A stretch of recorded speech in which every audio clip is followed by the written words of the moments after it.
Май съм динозавър, прекалено съм голям за тях. Твърде малки са, ако не знаят какво е Хенкелбак.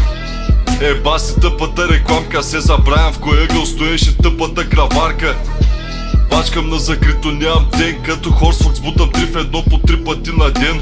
Слушай Сопол, не си апдейт, аз съм фактор и резет. Ти си слайм нагоре, аз кварталния сюжет. Навивах лентата с молив, не ми говори за лак. Ако не знаеш този номер, няма как да си ми генг. Нокията щупи почка, после звънна без проблем. Вашата батерия умира, няма ли печи към нея? Аз съм old school и мирише на касетка. Ти си даунлад поколение, аз съм бутлек библиотека. Като носталгия съм и помня откъде съм тръгнал, за това ти говоря тежко, всеки стих остава вдъбна. Всичко беше аналог, затова сме с дигитален глад. Не ми викай легендарен, аз го нося като флаг. Навивахме касетки с молив, не защото беше тренд. Нямахме резервен план, всичко бе без интернет. Растяхме с телетекст и всичко беше навик. Днес алгоритъм храни мозъци с атаки паник. Палеца им господар, екрана им е бог. Живеят чужди истории, забравили своя живот. Не мислят с главите, алгоритъм мисли вместо тях. Спрели да скролва палеца и ги обхваща страх. Турболепен ги по шкафа, прах по стария монитор. Днес ви лепят етикети, шо сте женствени кът клитор. Телетекста беше пиксел, ама учеше наред. Днес екрана е кристален, а размазане човека. Не е новото проблема, а кой ви дърпа конеца. Щом живееш в алгоритъм, той ще ти бъде твореца. Помним свят без интернет, ама с истински лица. Днес сте винаги свързани и пак сте в самота. Един дисплей ви обеща да бъде целия ви свят. Сега ще гледате навън през тако, дет сами избрахте. Купихте си свобода на изплащане. С време всяка минута е вноска към невидимия кредит. Телефона не е вещ, то е новата каишка. И най-страшното е, че никой не я усеща.